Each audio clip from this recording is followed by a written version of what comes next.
শুভ দুপুর, আবার চলে এলাম আজকে রান্না নিয়ে। এই যে রুই মাছ, এই রুই মাছের আজকে কালিয়া করব। তো রুই মাছটা ধুয়ে নিয়েছি, এখন হলুদ লবণ মাখিয়ে নিব। কড়াই তেল গরম হয়ে গেছে, এখন মাছগুলা ভেজে নিচ্ছি। মাছটা এখন ভাজা হয়ে গেছে, উঠাই দিব।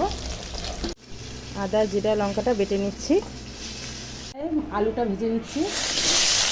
লবণ দিয়ে দিলাম, একটু হলুদ দিলাম। আলুটা এখন লাল লাল করে ভাজবো। দই নিয়েছি, দইটা একটু বাটির মধ্যে ফেটিয়ে নিব ভালো করে।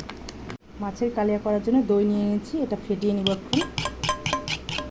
আলুগুলো ভাজা হয়ে গেছে, এখন উঠে নিচ্ছি। ফোড়ন দিলাম, তেজপাতা বাটা হয়ে গেছে। এর মধ্যে লবণ হলুদ দিয়ে মশলাটা ভালো করে মিশিয়ে নিচ্ছি। মশলাটা দিচ্ছি, তার মধ্যে এখন ওই যে দইটা ফেটিয়ে রেখেছিলাম, দই দিয়ে দিচ্ছি। মশলাটা কষানো হয়ে গেছে, এখন ঝোল দিয়ে দিচ্ছি।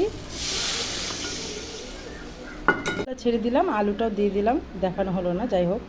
তো এই যে ছেড়ে দিয়েছি, ঝোলটা হয়ে গেছে। এখন গরম মশলা বেটে রেখেছিলাম, দিয়ে দিচ্ছি।